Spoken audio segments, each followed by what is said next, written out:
All right. Shabbat shalom, everybody on the live. Shabbat shalom to everybody who is coming in. It's 3 o'clock.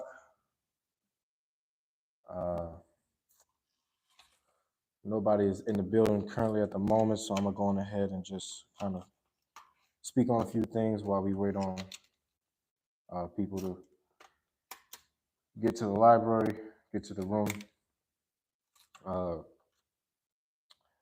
Just want to say, man, I've been seeing a lot of different people who are professing themselves to be Hebrew Israelites who know the truth of Black people's ancestry here in this country. And I just think it's a beautiful thing how that when I first came to Baton Rouge in 2017, latter part of 2017, 2018, I was not aware of any Hebrews at all out here. And boy, was I missing out on a lot. Well, I'm not going to say I was missing out because I think the 3 years that I spent for the most part not being around anybody was necessary. But I mean, they had an IUIC developing out here. They got an Israel of God developing out here. They have Someone Cares Ministry. Hey, shalom, y'all, shalom. Someone Cares Ministries out here. GMS is out here. We got the brothers at IUIC. They was, I see they out teaching the word off Evangeline and Plank. Yeah, so it's a lot of people, man. It's a lot of people waking up.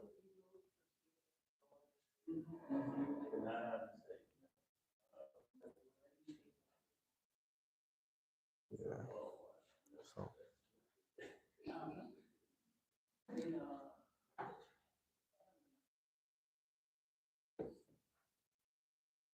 yeah, yeah.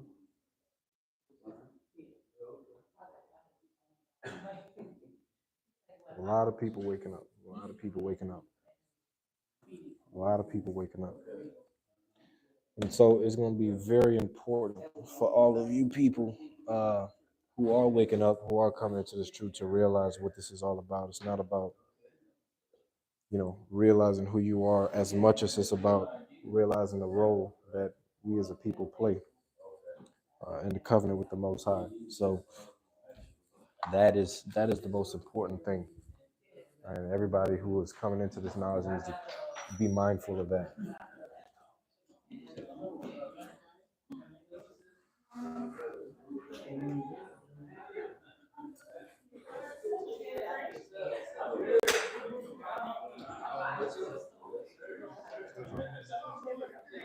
Yeah. So I saw on the flyer. Yeah, 10 to 4. Yeah, so I'm trying to Nah, we could drive separately but let's do 12. Let's do 11. No, let's do 11:30. Yeah, let's do 11:30. No, like arrive at 11:30. That's cool. We can spend like maybe 2 or 3 hours over there. What's up, bro?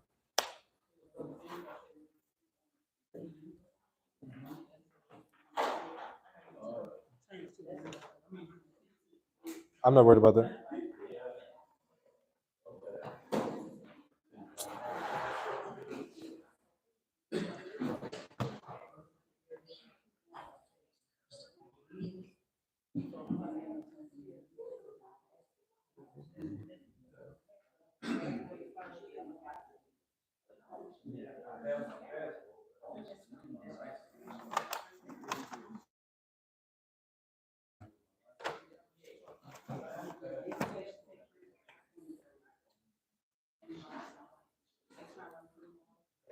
That's what I was doing.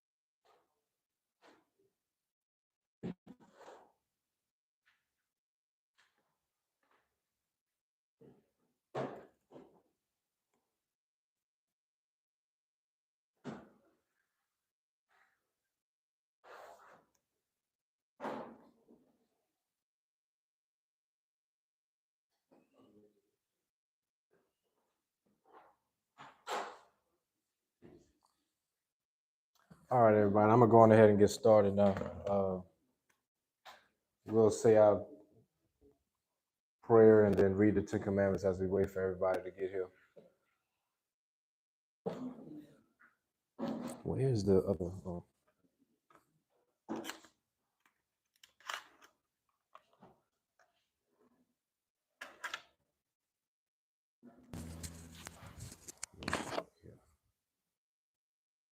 All right. Our Father, which art in heaven, hallowed be thy name. Thy kingdom come, thy will be done, in earth as it is in heaven. Give us this day our daily bread, and forgive us our debts, as we forgive our debtors. And lead us not into temptation, but deliver us from evil. For thine is the kingdom, the power, and the glory, forever. Amen. Yeah, I know we be throwing monkey wrenches at y'all, man. We be throwing monkey wrenches at y'all with the repetition.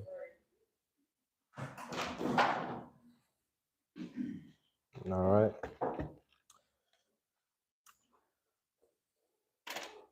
All right, today we're not going to read our 10 commandments from Exodus. We're going to read it from Deuteronomy today. All right, it's going to be the same thing. But what we're going to talk about today is going to be coming from Deuteronomy. So we're going to pretty much stay in this book. So I figured we read our 10 commandments from Deuteronomy today as opposed to Exodus. Same thing, different book. We're going to Deuteronomy chapter 5.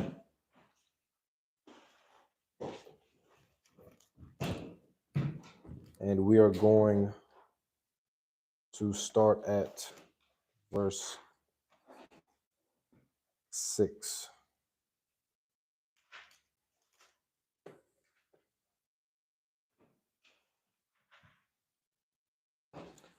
Deuteronomy chapter 5, we're going to start at verse 6, and we're going to read to verse 21.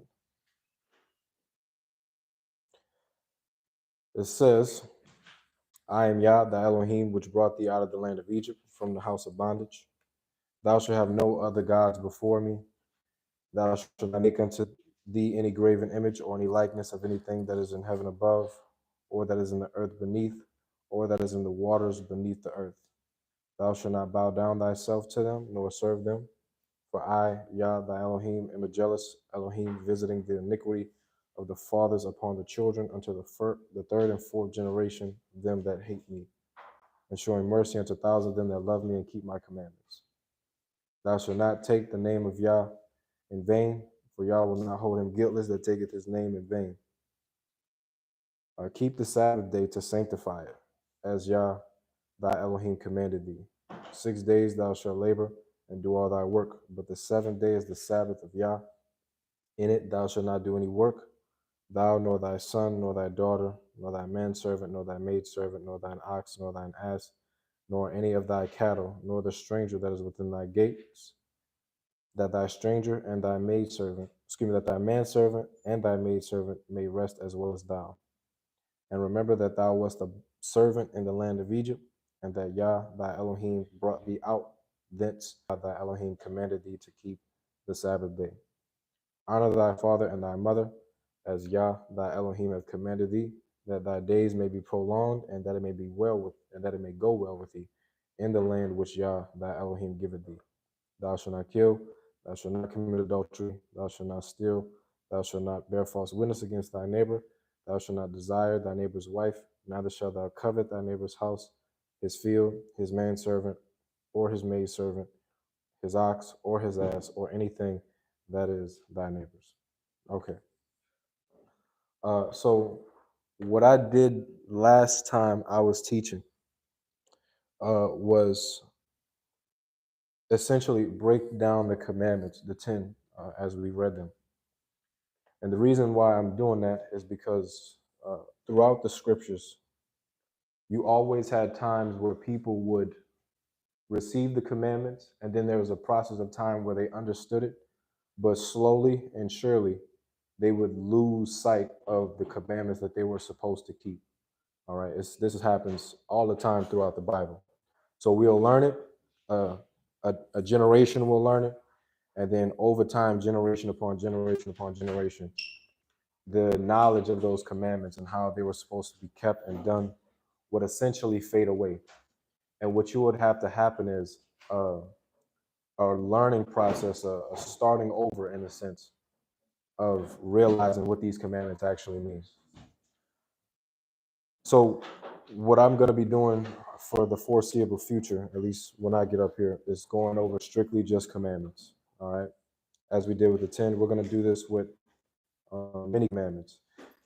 The reason I chose Deuteronomy is because uh, the word Deuteronomy itself is a word that comes from the Greek word duet or duo. It's where we get these terms from. And what we know about that word is the prefix means two. All right. Duet, duo, it means two. Deuteronomy literally means second law or the law being repeated a second time.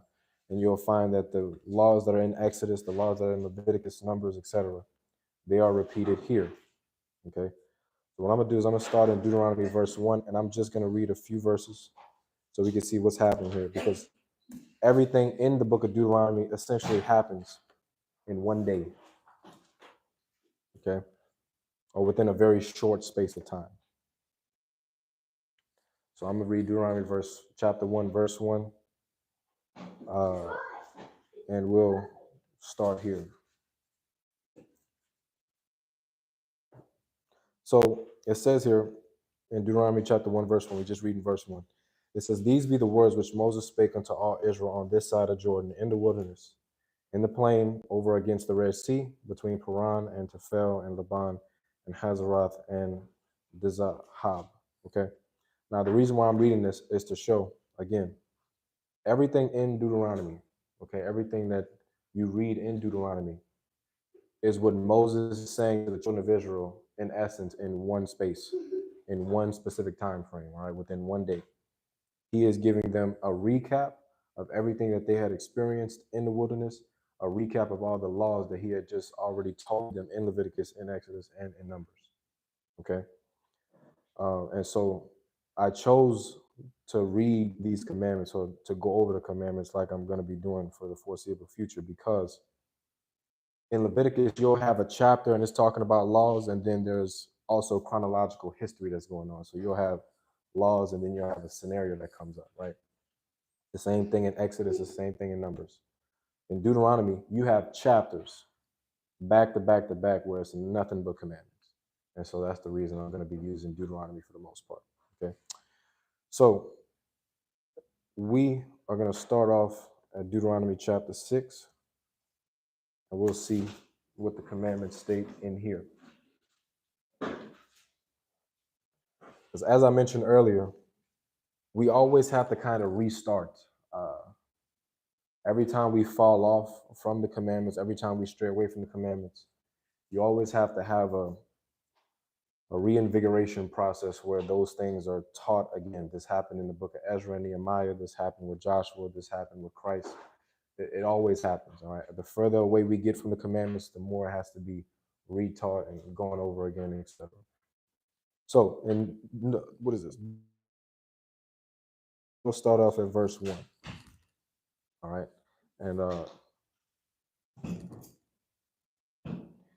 Gabe, do you want to read this one? All right, stop at verse 3.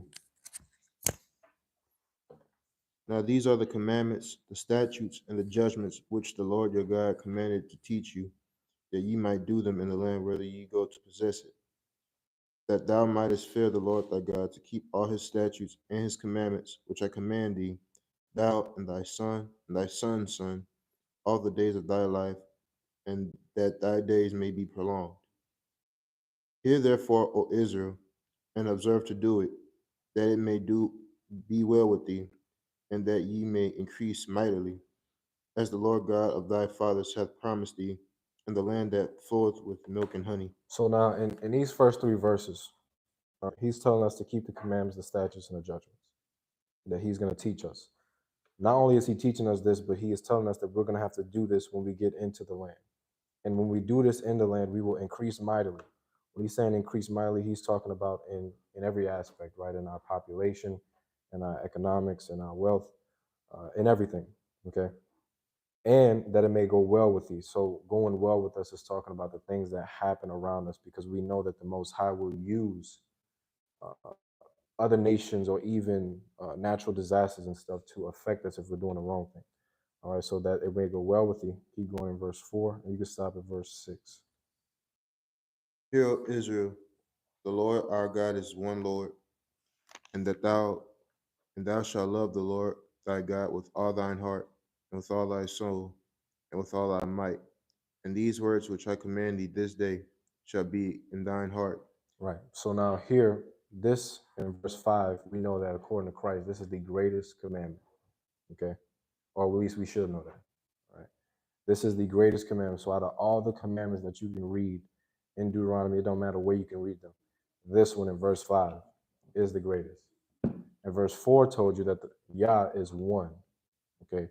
When he says there's one, meaning there is no other power that is higher than his. There's nobody sitting next to him. There's nobody that is parallel to him or equal to him, etc. Right? And that is because there is no form of worship that will ever be given or that is supposed to be given to the Most High that could ever be translated to anybody else. Okay? It says, and these words which he commands, says it shall be in our heart. This is critical, it's pivotal. Because if you're relying on a text, all right, you can forget a text, you can forget words, you can forget what you said, but if the commandments are in your heart, it becomes a part of you. This is why that verse before in verse 5 is so important, that you love the Most High with all your heart, soul, and might. All right. When you do that, these commandments, it's just going to become a part of you. You don't have to think about it. It's just like that. It's natural. Okay. And what does he say in verse 7 through 9? And thou shalt teach them diligently unto thy children, and shalt talk of them when thou sittest in thine house, and when thou walkest by the way, and when thou liest down, and when thou risest up. And thou shalt bind them for a sign upon thine hand, and they shall be as frontlets between thine eyes, and thou shalt write them upon the posts of thy house and upon thy gates. So now here in verse 7 through 9, okay, it said in verse 7, you shall teach them diligently to your children. I find that many of us, we don't do this to the fullest extent. Right? We still let our children get indoctrinated and do things that are of the world. Okay. And we're not going to get better as a people if we don't make our children build upon the things that we are learning as adults, because that's the only way as a nation we're going to be able to prosper and get out of the situations that we're in now. All right. We're doing the legwork in coming out of the world and coming into the truth. The children that come from us should be building upon that. All right. It says you shall teach them diligently to your children everywhere you go. All right. It don't matter. There's always an opportunity to bring up the Most High's law and his commandments. All right. And it says in verse 8, you shall bind them for a sign upon thine hand, and they shall be as frontlets between thine eyes. Does anybody know what this means? Yes, ma'am. Can you pass the mic to sisters the poor right there? She right behind you. Binding them as a sign on your hand means that your works actually what you're doing. Right. And frontness between your eyes, meaning that they need to be in your mind day Absolutely. and night. Absolutely. Right. Absolutely. You could take the mic back, Gabe. So absolutely. Now I don't know if you guys ever seen the Ish people. Okay. They'll have like a little box on their forehead or something and on their arms, because they take this to be literal. Okay. The sign upon their head and on their arms, they wrap an actual little box and it has the laws on it. Yeah. Is that phylactery? I've seen it. Yes, that's what it's called. That's what it's So, called. so the frontlet is not just a little like a jewel, it's the actual box. No, it's the actual box that they put on there, right? And they get from that from the word that you look at it. But just to prove that what Sister Porah said is more in alignment with what this says. If you go to Exodus chapter 13, we'll see the same expression being used in a more clarifying way. Okay. And we're going to look at verse, what is that? Verse 9. Okay. And it's actually going to say the same thing here. You said Exodus what? 13 and verse 9. I'm going to read this one.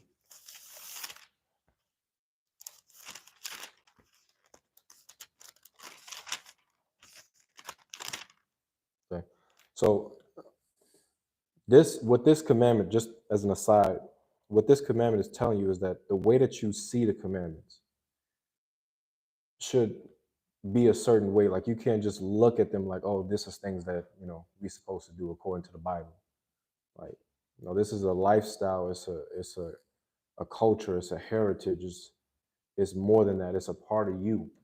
It's literally what it means when you say that you're in the truth. Psalms 119 and 142 says, thy righteousness is an everlasting righteousness and thy law is the truth. So if you say you're in the truth, that means you're in the law. You're in the commandments. Christ says he is the way, the truth, and the life. So to say that you're in the truth, it means you're in the law and you're in Christ. And so you really can't say that you're in the truth if you don't have these commandments a part of you, like the commandments is telling you is supposed to be a part of you. But look at Exodus 13 and verse 9. It says, it shall be for a sign unto thee upon thy hand, right? So a sign is like a token, right? It says in a memorial between thine eyes. So a memorial is, what exactly a memorial is. It's something that you think upon, you remember, it's part of you, okay? It says that Yah's law may be in your mouth.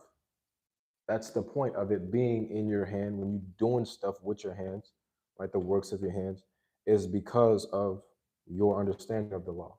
All right. It's a memorial between your eyes because it's in your heart and it's a part of you. Again, that Yah's law may be in thy mouth. For with a strong hand hath Yah brought thee out of Egypt. Okay. So you see a parallel verse here. It's speaking about the same thing. All right. Let's go back to, is that clear to everyone? All right. Let's go back to Deuteronomy chapter 6. And you'll see the commandments explain themselves.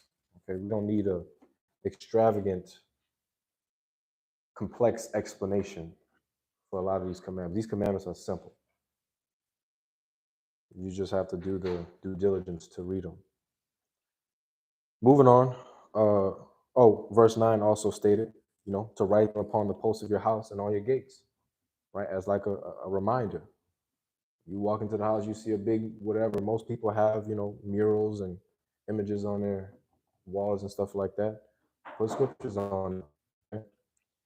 It says in verse 10, you can read verse 10 through 15.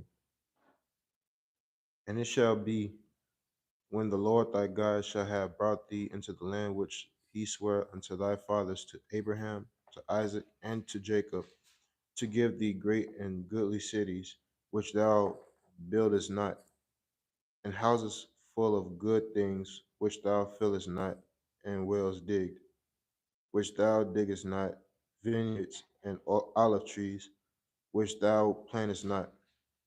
When thou shalt have eaten and be full, then beware lest thou forget the Lord, which brought thee forth out of the land of Egypt from the house of bondage. Thou shalt fear the Lord thy God, and to serve.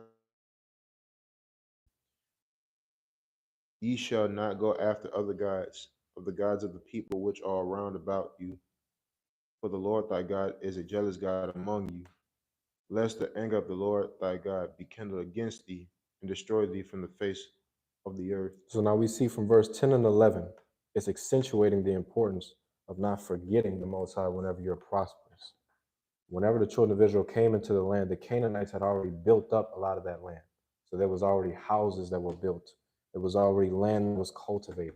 And we understand some of that because, with us doing certain things, even now, when you're in construction or you're in agriculture, you see how laborious a lot of that work is. And so the fact that you didn't have to do that, you can be entitled or big-headed. So those two verses are accentuating the importance, especially when you're prosperous, of not forgetting the Most High. Yeah. Hey, I got a question. Amongst reading this, I have a question. Do you think the Ish people use this to justify that reason for coming back to in the Killing the land? Palestinians? Hmm? You talking about killing the Palestinians? I'm talking about like back in what? When that came into 1948 yeah. and prior to that, absolutely.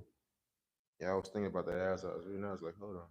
See, look, you got to look at this two ways, all right? And I'm not going to spend too much time on this, but you have to look at that situation two ways, okay? The first way is whether or not it's wrong.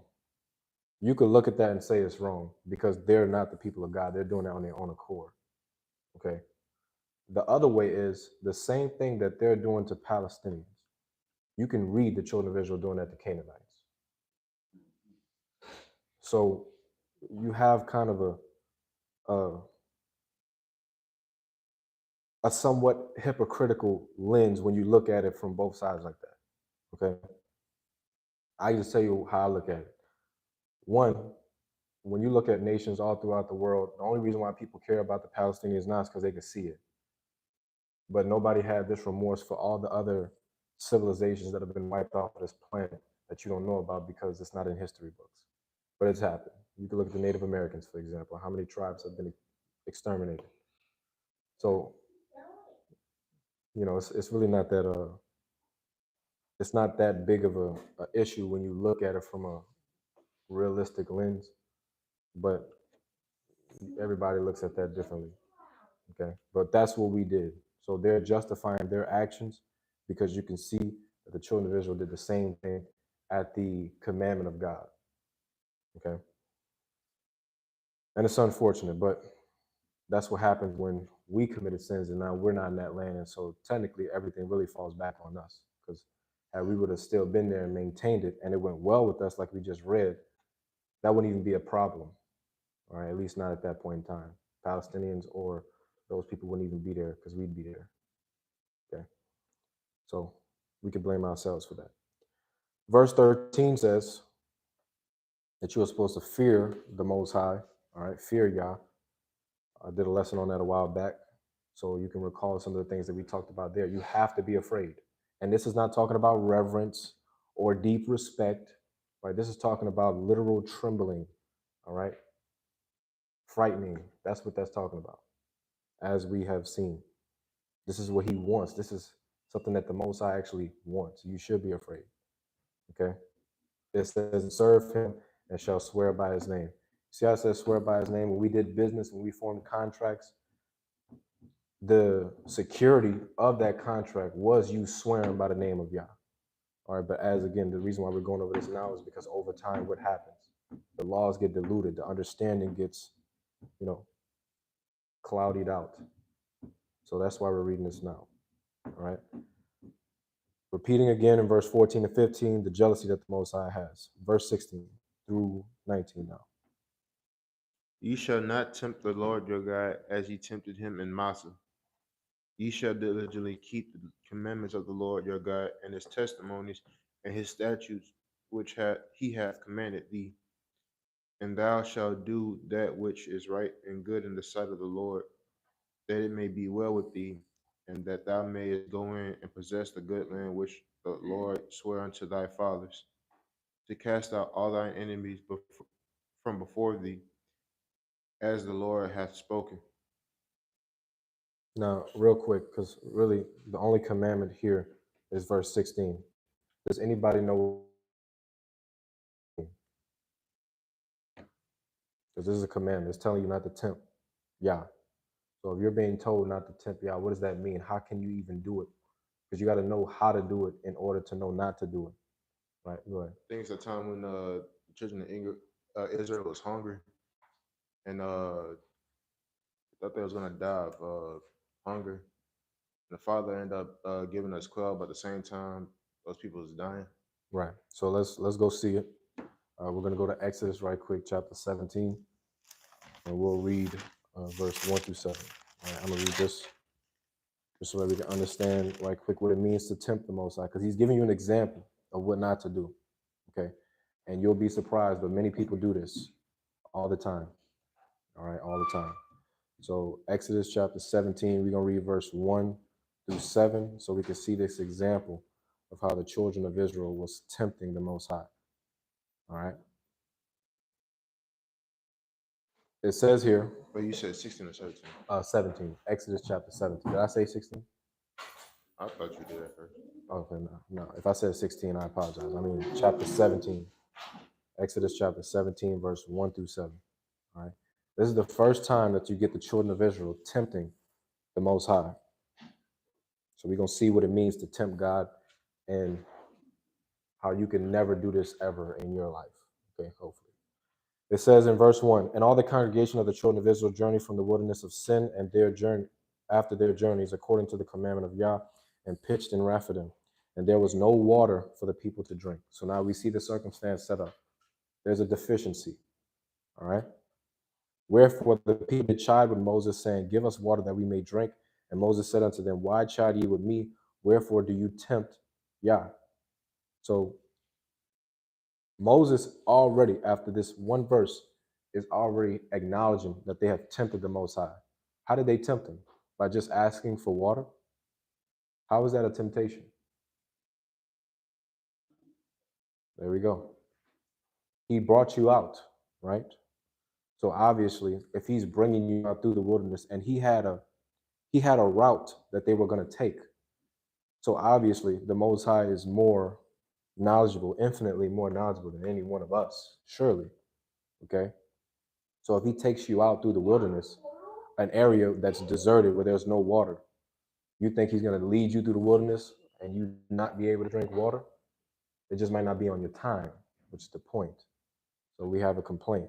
It says in verse 3, and the people thirsted there for water, and the people murmured against Moses and said, wherefore is it that thou brought us up out of Egypt to kill us and our children and our cattle with thirst?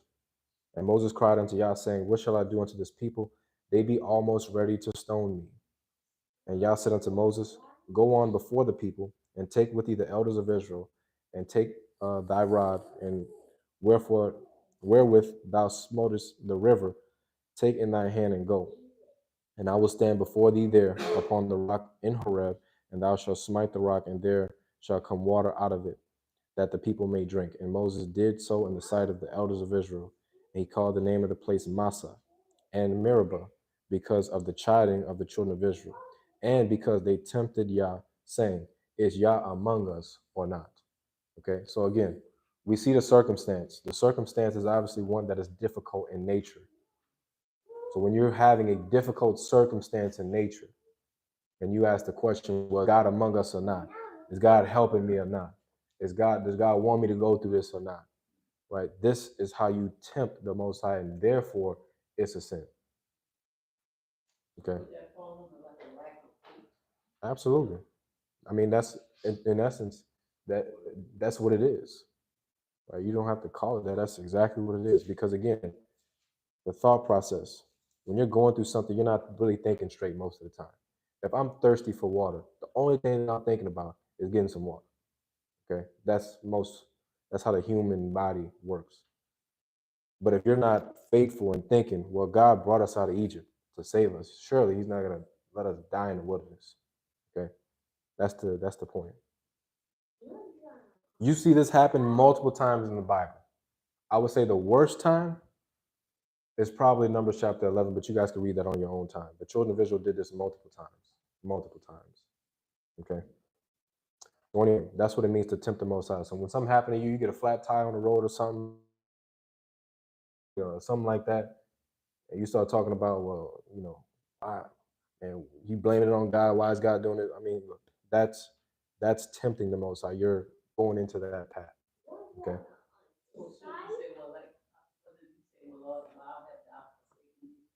I'm sorry.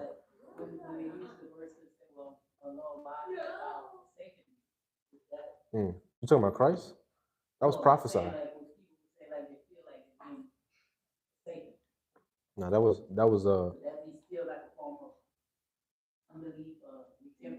no, because when Christ said that, first David said that, but the context in which David said that was after he had committed a sin, and the Most High just finished punishing him and killing his son and forcing his other son to take over his throne. So when he's saying, God, has thou forsaken me, he's asking a question because God can forsake you just like he forsook Saul. And so it was a genuine question as opposed to a challenge like we see in here.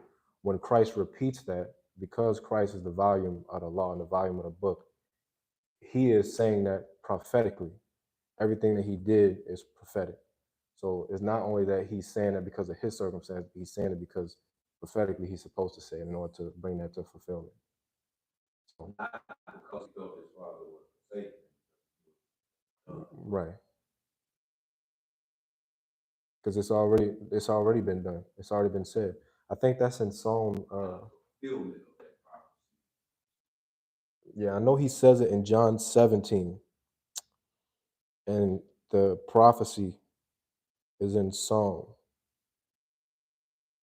But even the prophecy being in Psalm is a Psalm of David, and it's within the context of him committing adultery with Bathsheba and the Most High killing his son, removing him from the throne, and actually, putting him in that circumstance that you read about in Second Samuel. So it's within that framework. I always wondered why would Christ say that? What's going to happen to him? Well, because it's like this, right? The Most High knows what's going to happen anyway, but does it mean that the prophecy is not stated and then carried out, right? So when he told us, like, just to give you an example, and we'll get back to this, we're given the curses in Deuteronomy 28. Okay, all the things that are stated, what's going to happen to us, etc. It's already there. Here's the thought process, though. In Deuteronomy 20, or no, in Deuteronomy 11, it says that we're a stiff-necked and rebellious people. In Deuteronomy 29, right after the curses, in verse 4, it tells you that God did not give us eyes to see, ears to hear, and a heart to perceive, right? So what one can conclude from that is if we weren't given that, then surely we would go off anyway. Like you don't have to be a genius to predict that the children of Israel, being stubborn, being rebellious already, we're going to go through those curses. Even the fact that there's more curses than blessings lets us know that that was going to happen anyway. Furthermore, in Deuteronomy 31, he tells us that when all these things are going to come upon us, the blessing and the curse, and when you're scattered throughout all nations, this is in Deuteronomy, the same day that we're reading this, the same day that he gave them the commandments, that same day he told them, eventually you're going to be scattered throughout the whole earth. And how you get scattered throughout the whole earth? Deuteronomy 28:64. You shall be sold from one end of the earth to the other. So they are like a wise man who would have known all this would have already knew that this is going to happen because it's prophetic. But does that mean that the actions itself of it being fulfilled don't happen? Absolutely. It's no different from Christ. All the things that he did, you can read that they were prophesied to happen, like a lot of it. So, where were we? Deuteronomy chapter 6. All right. So I think we read, what was that? Where you stopped at? No. It was at verse 19. All right. So let's finish this out and then we're going to get to chapter 7. Okay. And when thy son asked thee in time to come, saying, what mean the testimonies and the statutes and the judgments which the Lord your God hath commanded you? Then shalt thou say unto thy son, where we were Pharaoh's bondmen in Egypt, out of Egypt with a mighty hand.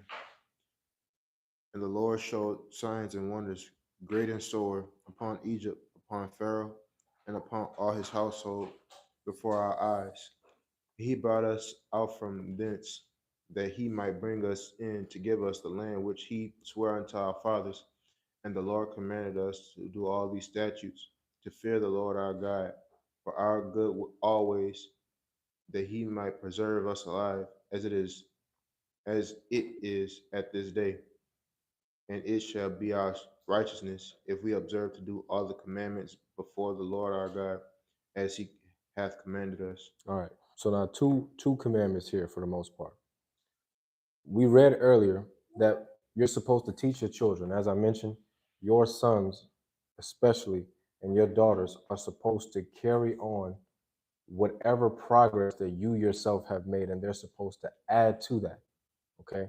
In essence, if you were in the world and you came into the truth they should be expounding upon that. They should be learning the stuff that you didn't get a chance to learn. They should be accepting more of the culture that you didn't get a chance or that you refused to accept. They should be making this more easy for the next generation to accept the things that we read here in these scriptures. That's the point. Which means that if you're talking to them about these commandments so much, eventually it's going to get to the point where children get inquisitive. Why do you keep teaching me this? What's so special about this? All right. And then you give them the answer. They tell you exactly what to say. You can even go back into Exodus and read all those signs and wonders and plagues, etc., like we're supposed to at Passover. All that stuff. It's the same point. All right. And then it goes into verse 25, where it says, "It shall be our righteousness if we observe to do all the commandments before Yah our Elohim." Now, you see how it says, "It shall be your righteousness if you keep the commandments." Okay. But then you'll read in the New Testament where it's your righteousness to have faith. Okay. Everybody know what I'm talking about or referencing? The righteousness here, it seems to be speaking about your righteousness coming from the commandments, versus in the New Testament, your righteousness comes from having faith. But what did we just read in Deuteronomy chapter 6 and verse uh, 7, or excuse me, 5? That thou shalt. Oh, We read that you're supposed to love Yah with all your heart, with all your soul, and with all your might. And these words which I command you shall be in your heart. The commandments is not the only word, it's the testimony, it's everything that it's the blessings, it's the curses, it's those promises. Right? So when you believe that, okay, when you fear the Most High because you believe that He will punish you if you don't keep these commandments, that is faith. So this is not a contradiction, okay, which is why I'm pointing this out, because some people would, try to use this to say, well, in the Old Testament, your righteousness was established by the law. There's a faith aspect that we just finished talking about in the law. Okay. So do we have any questions on that? Yes, ma'am.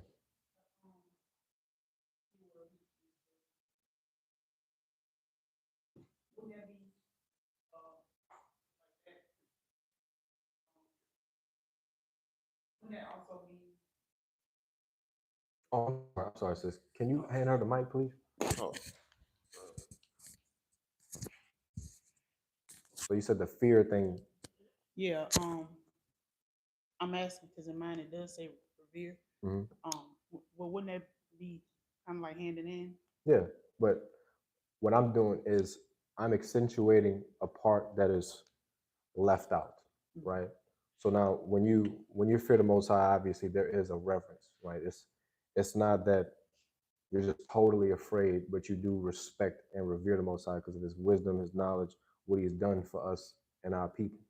But it's not just that, Right. okay? Because if you exclude the wrathful part, okay, which is what many people do, especially Christians, you then open up a door to commit sin, thinking that you're going to be okay. And from what we can read, you're not going to be okay. All right. And you could like there are people who really do, like you can kind of suggest that they really reverence God, but they don't have this fear aspect. All right. And it leads them to accept a lot of the doctrines that they accept. Oh yeah. Any other questions or comments?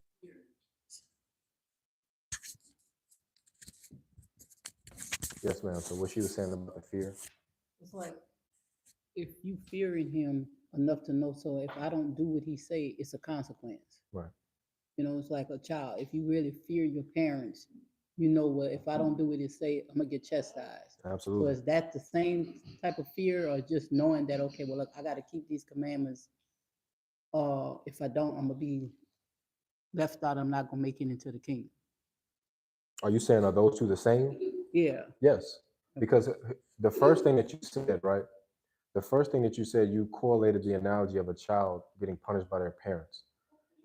When I was a child and I would do something wrong, my parents would punish me immediately. Immediately. Mhm. Okay. Actually, let me show you this verse so you can see what I'm talking about. If you go to Ecclesiastes chapter 8, right quick. All right, because in your analogy, the problem with it is not so much that it's not wrong because it's absolutely correct. But is it happening? Okay, is that first part of the fear that you're talking about, is that happening where people are being held accountable for their sins? And the answer to that is no. But now the second part about the fear of being afraid to miss out on the kingdom, that part can still be relevant, but that first part is not relevant. And you'll see once we read this. 8 and what? Ecclesiastes in your Bible, not the Apocrypha. Ecclesiastes chapter 8. And you know what? I'm going to start. Yeah, I'm just going to start at verse 11. Okay. So, and I'll read to verse 13. So if you look at what this verse says, watch this. It says, because sentence. It says sentence here is talking about a judgment when the judge hang the gavel, right? It says, because a sentence against an evil work is not executed speedily. Therefore, the heart of the sons of men is fully set in them to do evil. Though a sinner do evil 100 times, his days be prolonged. Yet surely I know, this is Solomon, right? Wisest man ever lived. I know that it shall be well with them that fear Yah, which fear before him. But it shall not be well with the wicked, neither shall he prolong his days, which are as a shadow, because he feareth not before Yah. So what this verse is telling you, and we can look at this applicably to how we live today, people are not being held accountable for sins. All right. Now you might say, well, if somebody a murderer and they get held accountable by the United States government, they're being held accountable. Sure, you can make that correlation, but that's not a good correlation because every other sin that this country doesn't uphold, people are allowed to do: breaking the Sabbath, serving other gods, dishonoring their parents, etc. All these things people are not being held accountable for. And what happens is the mindset says to itself, if I'm not suffering, what's the problem? So it takes the Spirit of God that is within you to have to say to yourself, well, I don't want to miss out on his kingdom, which is where the second part comes in. But when we had our own land and when we were in control of our own country and our own people, we had to do those judgments. Okay. And that's And like you said, it was executed instantly. Like when you did a sin back then, you got punished right at that and time. actually it wasn't.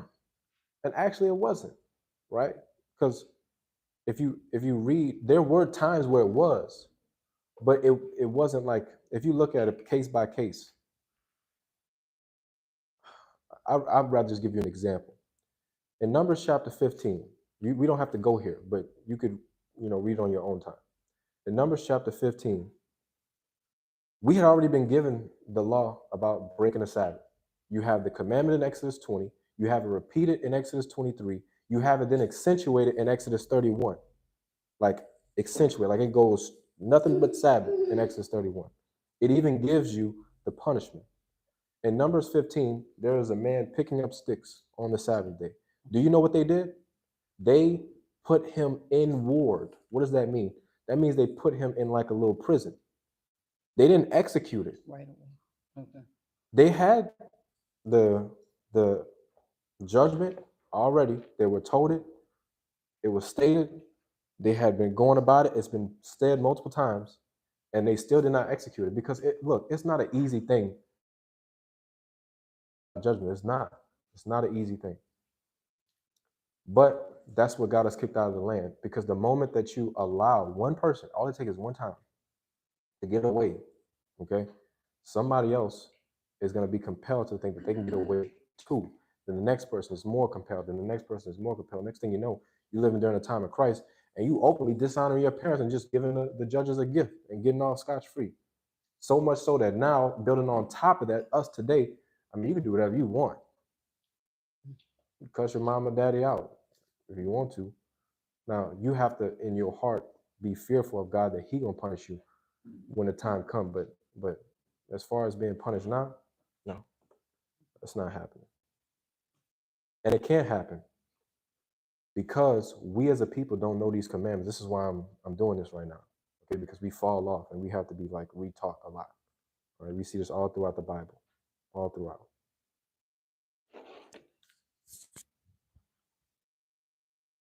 You can just leave it. You can just leave it right there. So now we're going to Deuteronomy chapter 7. All right, we're going to Deuteronomy chapter 7. Okay. And we'll read these commandments here. As a matter of fact, do you mind giving the mic to Brother Ricky?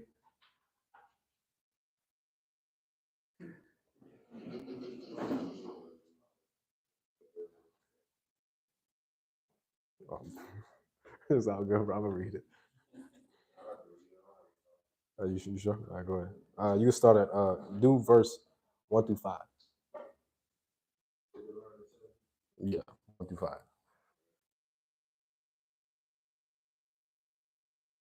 When the Lord thy God shall bring thee into the land whether thou goest to possess it, and have cast out many nations before thee, the Hittites, the Gershites, and the Amorites, and the Canaanites, and the Perizzites, and the Hivites, and the Jebusites, 7 nations greater and mightier than thou. And when the Lord thy God shall deliver them before thee, thou shalt smite them and utterly destroy them. Thou shalt make no covenant with them, nor show mercy unto them. Neither shalt thou make marriages with them. Thy daughter thou shalt not give unto his son, nor his daughter shall thou take unto thy son. For they will turn away thy son from following me, that they may serve other gods.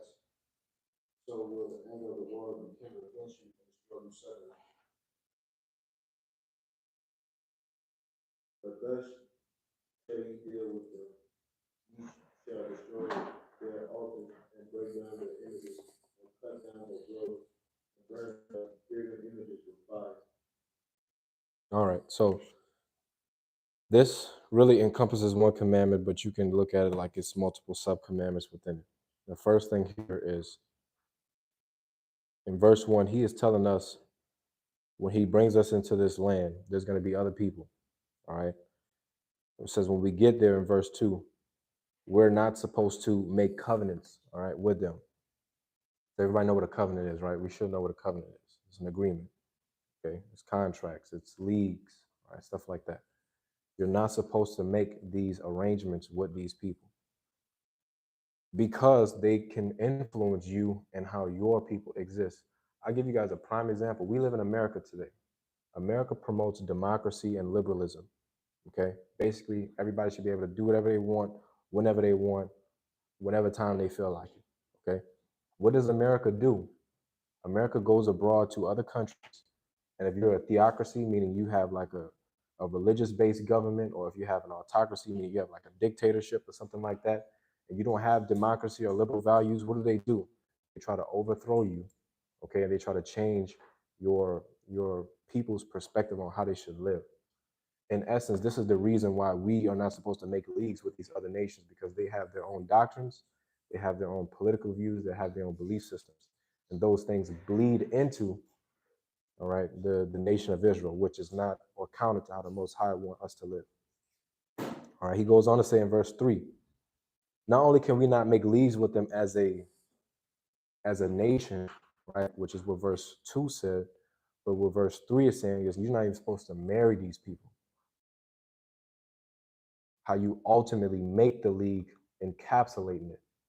When you make marriages with these people, your DNA, your traits, your character, everything about you, all right? Because a marriage is not just about the man and the woman getting married. A marriage is a family. The man's family and the woman's family is coming together.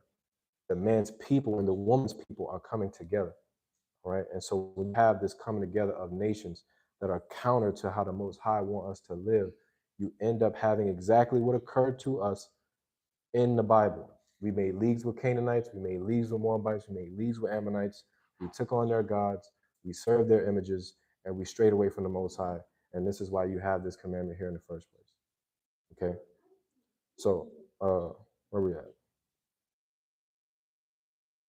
Also notice too, when it's speaking about marriages here, it's not speaking so much from the perspective of the man or the woman that's getting married, more so than it is from the father or the parents about their children marrying. I want you guys to pay close attention to that. When it says, your daughter thou shalt not give unto his son, nor his daughter shall you take unto thy son. Just that the decision of a spouse for a child was made by the parent. We see this happen in the scriptures. Isaac did not pick Rebekah. Okay? Isaac did not pick Rebekah.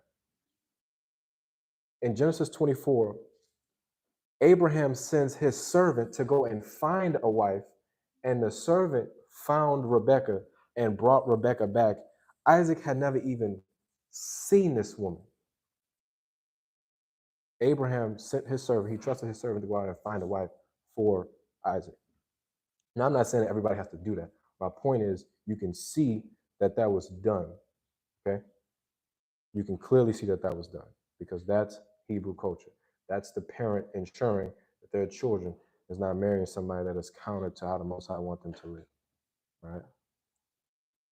Same thing with the son, all right? In verse 4, for they will turn away thy son from following me, that they may serve other gods, so will the anger of Yah be kindled against you and destroy you suddenly.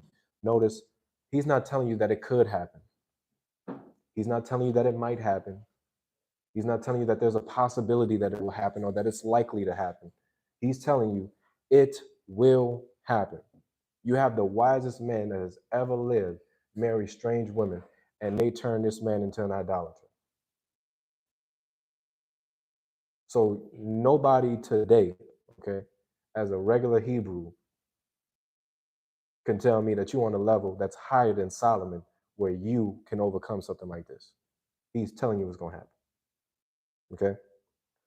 Verse 5 says, but this is how you're supposed to deal with them. You're supposed to destroy their altars, break down their images, cut down their groves, and burn their graven images with fire. Okay? That's how we're supposed to deal with these people. If you read the Bible, especially in Joshua and Judges, you'll see that that did not happen. Okay? Any questions or comments on that? All right. Now, Deuteronomy 7 kind of has a lot of filling in information, so I'm going to skip down to verse 24 to 26, and then we'll start getting to the chapters where it's nothing but commandments. Okay, we'll probably just read one more chapter, and that'll be it for today.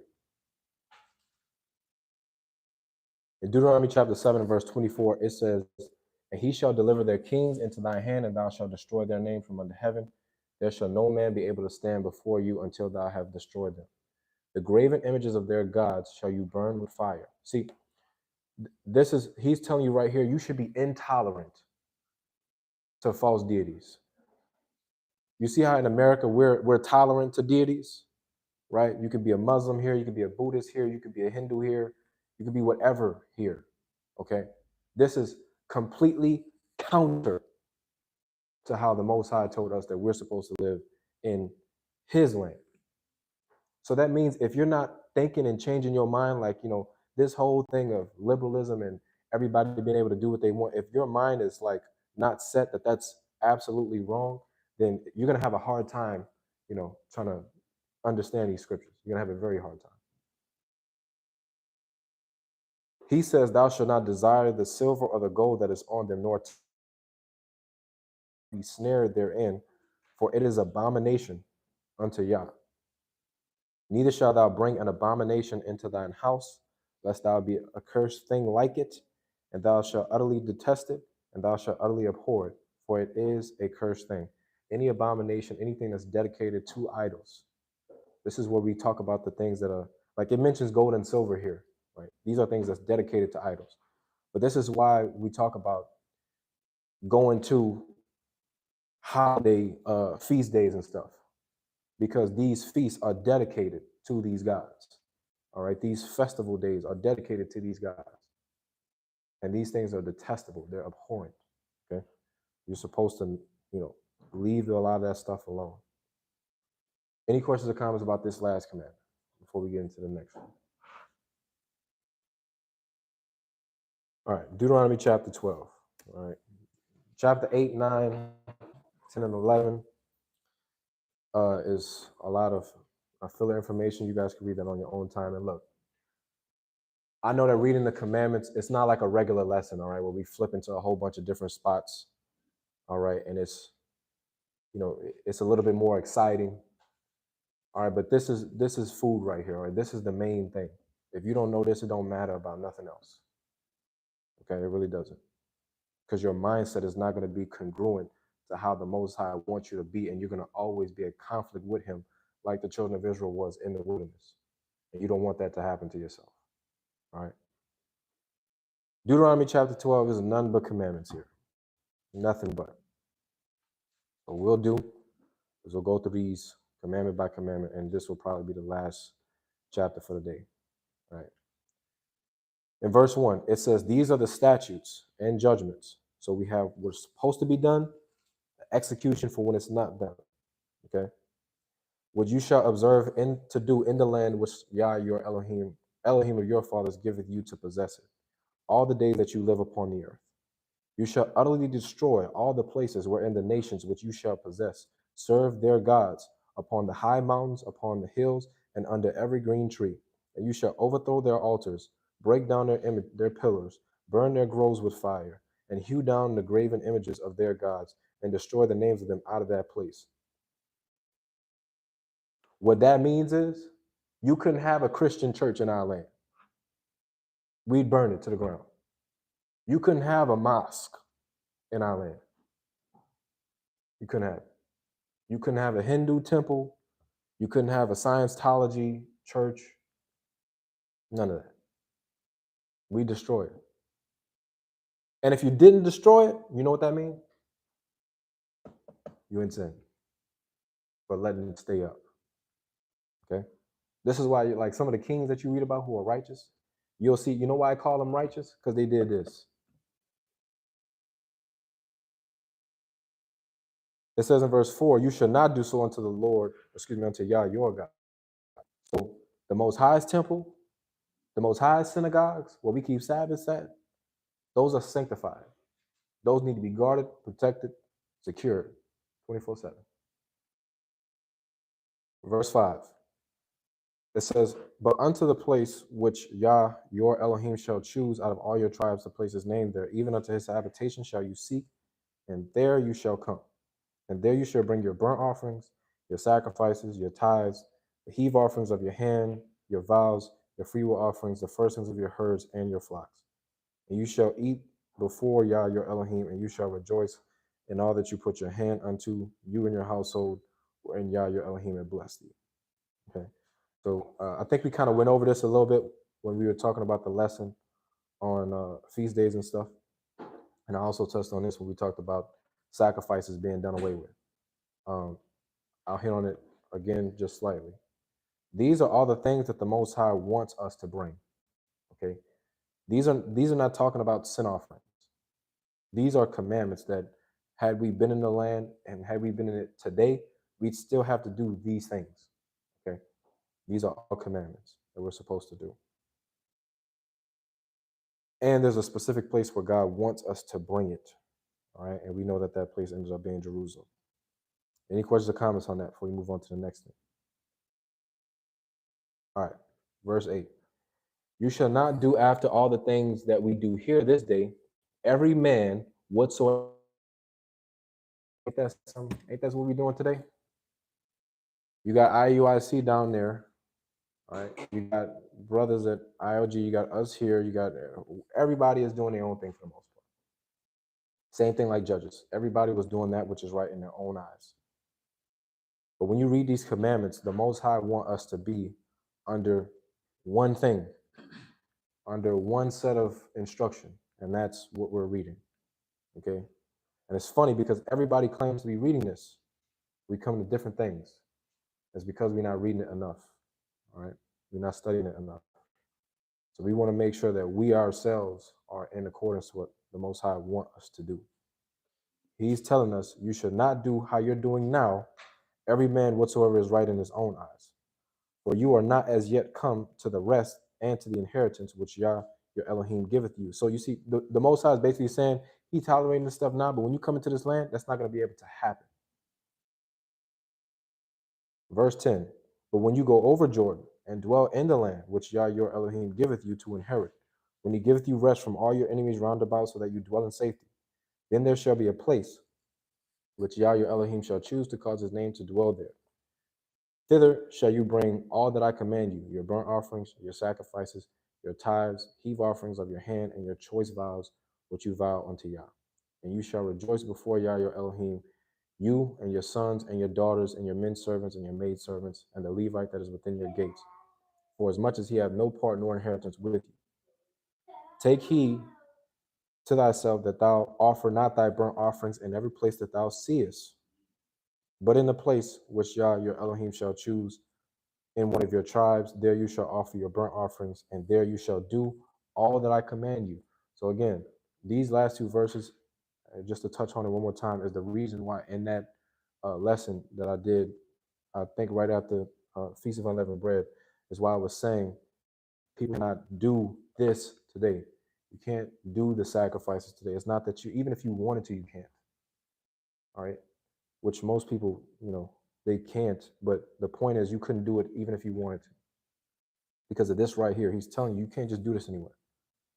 All right. You can't just do this anywhere. You had to do it where he told you to do it.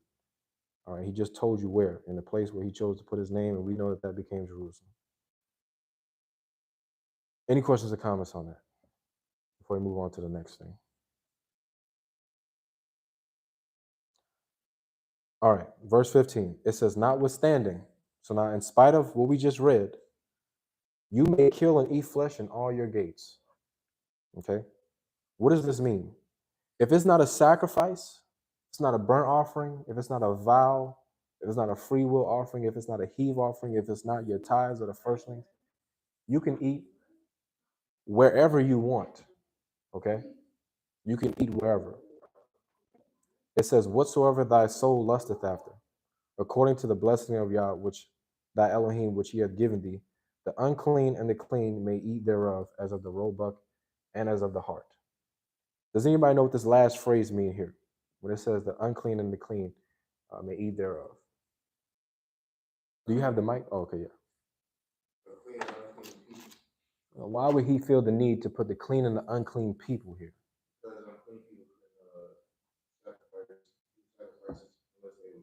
Absolutely. A man that has a burning issue, like in my opinion, like for example, like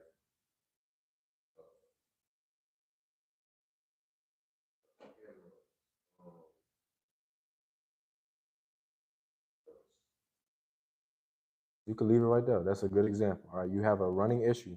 You're unclean. You cannot give sacrifices. If you tried, you'd die, according to Leviticus. You cannot approach the Most High, who is holy, being unholy. If anything, that's again part of the fear aspect. You should be afraid to not, and to think you're going to approach the presence of God in a defiled form or in a form that is not of your best is blasphemous, to say the least. Hey, Gabe, can you give her the mic?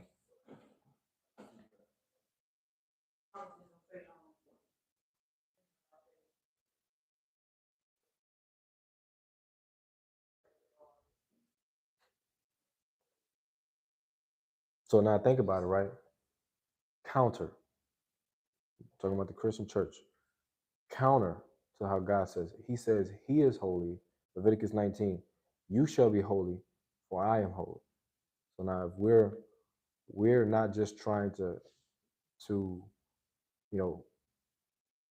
have or become like God, but we're supposed to want him to become part of us. All right. And so that's why your vessel, your temple is supposed to be holy. Okay. You can't come to God as you are. You have to be sanctified. You have to be cleansed. You have to be purified.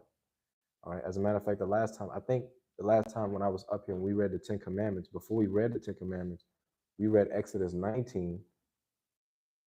And in Exodus 19, prior to God making his presence known to the children of Israel, what did they have to do?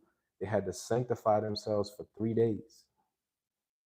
And they could not do anything that would cause them to become unclean for 3 days, because God was about to come down and meet them.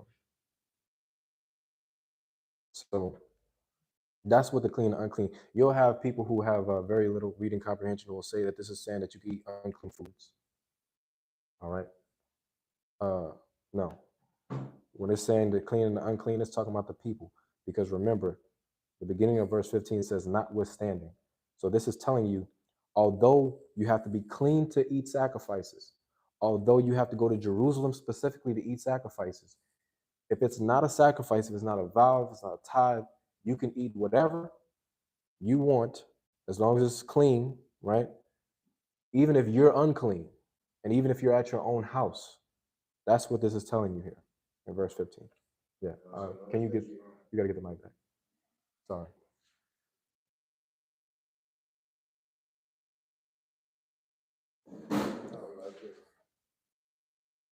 Also, like when you read verse 15, you notice that Paul says the unclean may eat. Notice that they don't have E in between clean and may. Because if you did, it would have been read as the clean, the unclean and the clean you may eat. Thereof as the roebuck and as the heart. That would basically make that you can,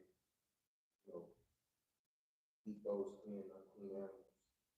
Right. Well, the reason why I'm saying that is because there's another verse.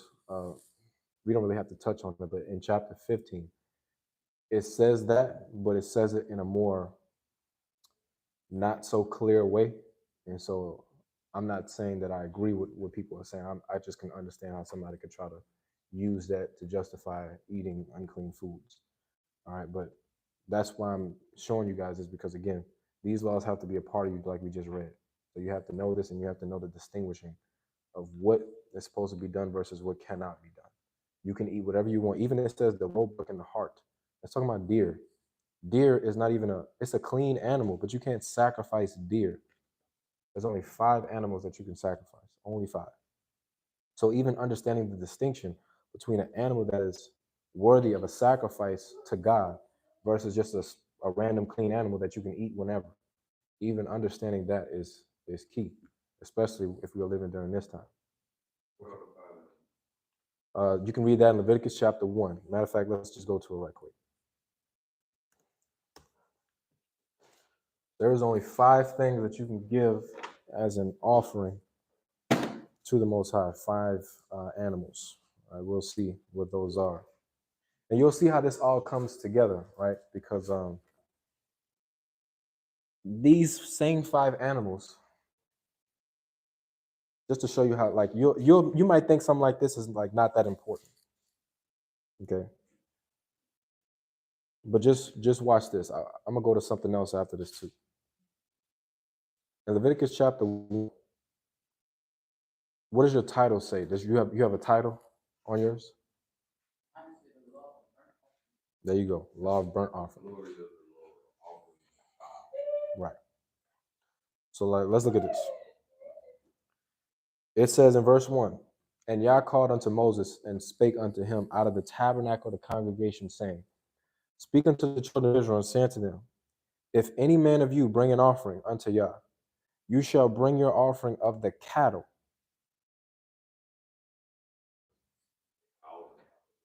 No, the herd specifically is talking about bulls and cows and bullocks. The herd specifically is talking about bulls, cows, and bullocks. It says the herd. You saying it's separate from the cattle? No, The so cattle and the herd is 2 different things. no, it's not. It's not. There's 2 different things. It's categorizing the cattle. So bulls is part of cattle. Sheep and goat is flock though, but it's still cattle. So when he says even of the herd and of the flock, you see how that even is italicized? It's italicized, meaning that it's not there, but the reason that the translator put it there is to make it like it's like if you say I'm going to the grocery store to get groceries, and then you say bread, water, milk, right? Bread, water, and milk is groceries, but it's a distinction between the bread, the water, and the milk. In essence, it's the same thing here. The cattle that you can sacrifice, okay? Because horse is cattle too. Mules are cattle too, right? but you cannot give those because they're unclean. He's telling you right here, herd, bulls and cows, flock, sheep and goat. That's 3. All right. In verse 3, it says, and if his offering be a burnt offering of the herd, let him be, well, no, this is not important. Let's get to the flocks. All right. Where is that at? All right. So in verse 14, let's jump down to verse 14. Because from verse 3 through 13 is giving you like specifics on, why you're giving the offering, etc., because it gets more in detail. All right. But we don't have to read that. We're just talking about which ones can be sacrificed. In verse 14, it says, and if the burnt sacrifice for his offering to Yah be of the fowls, now we're talking about winged animals, then he shall bring his offering of turtle doves or of young pigeons. Those are your 5 right there. There is never a time where you'll read any Israelite, especially a righteous one, giving any sacrifices to the Most High that was not a bull or cow, a sheep, a goat, a turtle dove, or a pigeon. Never. Because those are the only things that you can sacrifice. Watch this though. If we go to Genesis 15, real quick, just to establish this right quick, these are the same animals that the Most High commands to Abraham to give before making the covenant with him. Genesis 15.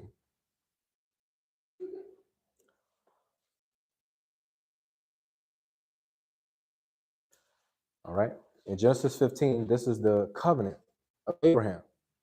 All right. This is the reason why we're the people of God in the first place. The agreement between the Most High and his friend Abraham. All right. The establishment of his promise is here in this chapter. Notice what he uses to establish it. In Genesis chapter 15, I'm going to start at verse 8, just so we can get a little bit of context. And it goes on to say, and he said, that he here is talking about Abraham. He said, Yah, Almighty, whereby shall I know that I shall inherit it? Meaning he's asking the Most High, how do I know that you are going to give me all of these promises that you're saying that you're going to give? The Most High tells him, and he said unto him, take me an heifer. What is a heifer? A heifer is a young female cow. Okay? That's your herd. A she-goat of 3 years and a ram of 3 years. There's your flock. A turtle dove and a pigeon. It says, and he took unto him all these and divided them in the midst and laid each piece one against another, but the birds he divided not. But why is he doing this? Because this is an establishment of a covenant. What people would do is when they would make a covenant, they would bring a sacrifice as the establishment of it. Okay? That's what he just did right here. He established this covenant with this sacrifice.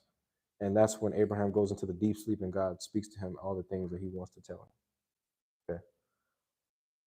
Anyway, so yeah, those are the things that you can sacrifice. However, there are plenty other clean foods that you can eat that are not considered. I mean, you can't sacrifice anyway. So, but this is still important to know because these are things that please the Most High. But there's plenty of other foods that do not fall in. Like it said, deer is one. All you gotta do is follow up on Leviticus 11. So we left off at 16. All right, like I said, we'll end off with this chapter right here. So in Deuteronomy chapter 12, jumping back to verse 16, he tells you, only you shall not eat the blood, you shall pour it upon the earth as water. So there's a commandment for us right there. You cannot eat blood. All right, you cannot eat blood at all whatsoever. Verse 17, thou mayest not eat within the gates the tithe of thy corn, of thy wine, and of thy oil, or the firstlings of thy herd or thy flock, nor any of thy vows which thou vowest, nor thy freewill offerings or heave offerings of thy hand.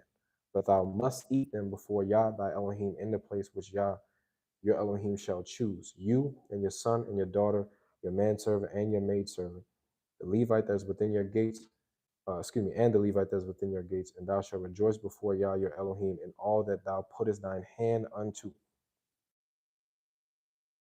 If he tells us that we only are supposed to do something where he tells us to do it and we do it somewhere else, that means it's a sin. Again, all a sin is a breaking of the commandment. So if he tell you to do something and you don't, it's a sin. If he tells you not to do something and you do, it's a sin. We must know that basic concept. So we already touched on that. Let's move forward. It says, verse 19, take heed to thyself that thou forsake not the Levite as long as thou livest upon the earth. Now, why do you guys think he's telling us not to forsake the Levite? Absolutely. All right, we'll read that later as we get on. They don't have an inheritance. You think we forsook the Levite? Absolutely. Absolutely. Okay. So, moving forward, it says in verse 20, it says, when Yah, your Elohim, shall enlarge thy border as he hath promised thee, and thou shalt say, I will eat flesh because thy soul longeth to eat flesh, thou mayest eat flesh, whatsoever thy soul lusteth after. Okay. Now, what does it mean when he says, whatsoever your soul lusts after? Right. So whatever you want to eat, as long as it's clean, you can eat whatever you want. All right. It says, verse 21, if the place which Yah if the place which Yah thy Elohim hath chosen to put his name there be too far from thee, then thou shalt kill of thy herd and of thy flock, which Yah hath given thee, as I have commanded thee, and thou shalt eat it in thy gates, whatsoever thy soul lusteth after. Even as the roebuck and the hart is eaten, so shall thou eat them, the unclean and the clean shall eat of them alike. Only be sure that thou eat not blood, for the blood is the life, and thou mayest not eat the life with the flesh. Thou shalt not eat it, thou shalt pour it upon the earth as water. Thou shalt not eat it, that it may be well with thee and with thy children after thee, when thou shalt do that which is right in the sight of Yah. All right, same thing. Verse 26, only the holy things which thou hast and thy vows thou shalt take and go unto the place which Yah shall choose. And thou shalt offer thy burnt offerings, the flesh and the blood upon the altar of Yah thy Elohim, and the blood of thy sacrifices shall be poured out upon the altar of Yah thy Elohim, and thou shalt eat the flesh. Observe and hear all these words which I command you, that it may go well with thee and with thy children after thee forever, when thou doest that which is good and right in the sight of Yah. And when all right, so I want to make sure that we don't have any more questions or comments on this before we move on, because that's the end of that. So that is the end of everything regarding sacrifices, where they're supposed to be done, and what's not considered a sacrifice, what is considered a sacrifice, etc.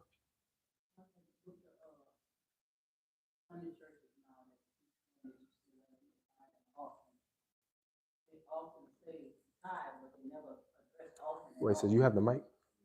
Yeah. Can you pass it to her, please? Yes, ma'am. Yes, ma'am.